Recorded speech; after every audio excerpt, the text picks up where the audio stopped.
You don't fire at me carelessly. Otherwise, you get hurt. So are you going to run again? That is too early. It's too early to decide what I'm going to run for. Okay. Yeah, or whether I'm going to run. Okay. But it's something for me to consider. Okay. A lot of people are saying I should run, so I'm considering it. Okay. But I think 2 years into we just had an election. So I think it's too early for people to start campaigning for things. Okay. They should let these guys, do their thing or mess. Let the country realize that you shouldn't be electing thugs. You shouldn't elect inept people. You shouldn't elect thieves. And when the right time comes, hopefully the country will make the right decision. Okay. Yeah. What do you think of Sifuna, though? What do you mean? He's a senator. Yeah, but... So why should I say anything about a senator? I'm not interested in becoming a senator of Nairobi. Right? Okay. Unless you ask me about a specific thing, I don't think I should just be saying things about people. No. If he is to be, is he worthy to be elected for even a bigger position? I mean, he's a Kenyan. He can run, right? No, running, yeah. But election is about voters. It's not about Miguna. I'm not the one who elects. But in terms of academic qualifications, he's qualified. And he's a Kenyan. He has reached the age where he can run for any office, just like me and you. Okay. Yeah.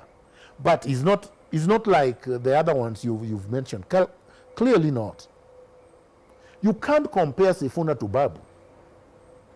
They're not of the same class. Sifuna actually went to school properly. He did not steal and did not threaten teachers to give him marks. Babu did. Okay. All right. Let's come back to Nairobi. Floods are happening. People are actually blaming Sakaja for the floods that are currently happening in Nairobi. But we've seen even Brazil, there's very serious floods. No, I don't think that is the issue. I don't think the issue, it's almost like saying we have unemployment, we have poverty, but there are poverty even in the United States. No, that's not how you deal with issues. Okay. We are Kenyans. We live in Kenya. We live in Nairobi. We are having issues in Nairobi. What is it that a governor ought to have done that would have mitigated the problems? You understand? Okay. So, for example, 1 year is a long time. You can build storm sewer systems. You can build drainage systems. You can clean the city in 1 year. You can put in place infrastructural plans to deal with problems we've always had for the last 60 years. Has he done any of that? No. The money that he's been collecting, the money that the national government has given as required under the Constitution to Nairobi, where has it gone? Not 1 shilling for development. Not 1 shilling for employment. Not 1 shilling for industrialization. Not 1 shilling for infrastructure development.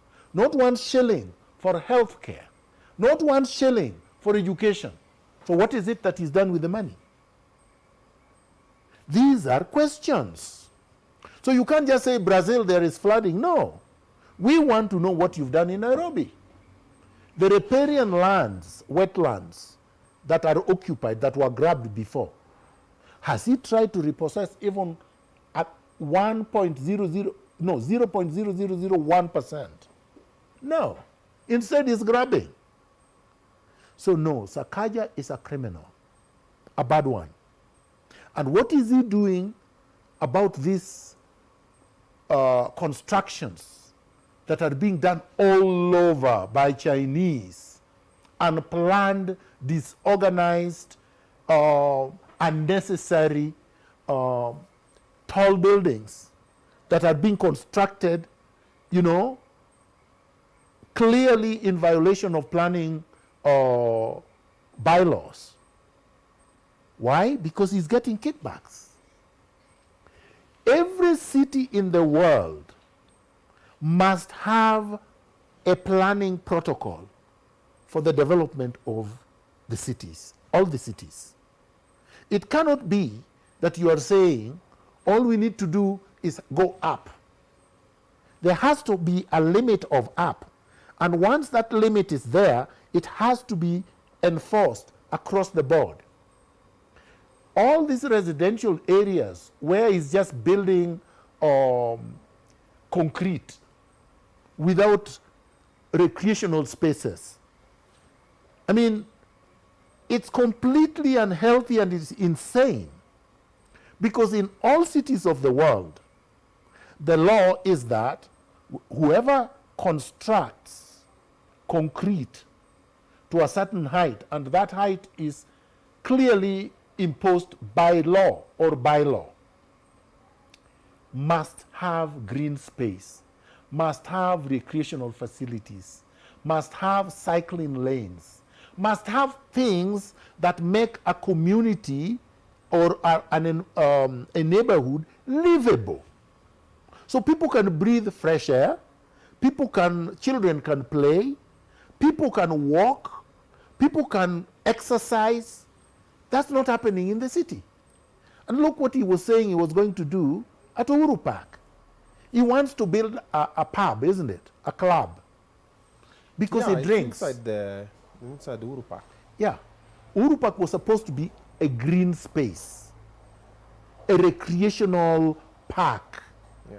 It's not supposed to be a concrete jungle. But he's removing the clubs from the estates. That's what he said. So he's bringing them in a central Who place. told him? So what wakuja wapige kelele huko? My friend, first of all, a governor cannot dictate to people what to do about their city. Right? In accountable governance, the people make that decision for themselves through their elected leaders. If you want this thing to go through, if you are insisting that these things are good for the city, have town hall meetings, gauge the opinion of the citizenry. Have these opinions go before the council through their MCAs. Debate it in the assembly. Have it passed. Then you can say, I'm going to source for funds to do this. But Sakaja, as incompetent as he is, he thinks he's a genius, he's Einstein. He can stand somewhere and say, this is what is good for you. Who gave him that authority? He does not have authority to tell me what we should be doing with the Uhuru Park. I know, as a man who has traveled, as a man who has lived abroad, that we don't even have parks. This Uhuru Park is not even a park anymore. It's a concrete jungle. We need to make it a park. You see that lake, that artificial lake they have? Yeah. It should be a nice place where over the weekend you can take your children and enjoy this space. We should have birds and animals and green spaces and remove all the concrete. Then it is a park. Then we should be able to restore all the parks that have been grabbed. That's what I would do if I was governor. Let all the neighborhoods have parks and recreational centers. The rule across the world for most of the places that are developed, you cut down one tree, you plant 15. Yeah. Haikwangi tu. 15. And in developed countries, if you are a developer, you must plant trees, you must have recreational centers, you must have all these facilities for the residents where you are constructing. The Chinese here are constructing without regard to anything. Because for them, it's extraction. My friend, you can only extract so much. After some point, it becomes madness. And what I see in this city is insanity. It's not order. It's not development. The solution for, we also in Nairobi, we have a main problem for traffic. There's a solution that came, they put a couple of drums. You remember the time they were doing away with the roundabouts and everything? And in your manifesto, you have spoken about the train. The transit system. Yes. A modern transit system where you have a subway system, you have a rapid transit system, you have real transportation arteries Then you also have to have, as I said, a system of managing the environment, right? Having garbage collected, recycled, and just having cleanliness in the city. Having a sewer system that actually works. We don't have a sewer system. We don't have a garbage management system. There is none. They take garbage and they dump it in dump sites, right? Yeah. Where people live. In fact, there is nothing public that manages the environment in Nairobi County, that manages sanitation and cleanliness in Nairobi County. There is no transportation system in Nairobi County. In Toronto, for example, I can give you, there is something called Toronto Transit System, TTC. It runs trains, it runs buses, it runs trams, and it runs a system for even transporting people who have disability. People with disability or senior citizens just have to call, and a vehicle comes where you live and takes you to hospital. You don't have to go to the road. It comes where you live. Public funds from the taxes, they don't pay anything. Now look at this, you know? And here, we tax more than they tax in Canada. Healthcare system, for example, in Canada is completely free in terms of people pay taxes, but after that, you can see any doctor you want and you don't pay anything. The only thing you pay is prescription drugs if you have to go to the pharmacy to buy drugs, which for disabled and people who are senior is also discounted through the government, through the taxes. So tax works. But here, where do our taxes go? Atwoli is flying 3 planes with them, right? The pension system, where does it go? People tell you, go take NHIF card. But when your wife is delivering a child, they can't even be admitted at Kenyatta. And if they're admitted at a private clinic, I was told just yesterday by one of my relatives, he had to pay for that too. And yet he has a card for which he has already paid. So what kind of system is this? So we have a messed up system. It's really barbaric, both at the national and the county level. The most unfortunate part of it, nobody's talking about it.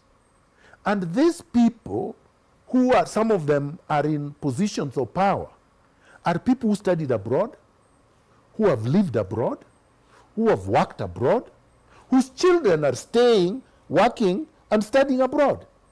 So they are not completely ignorant.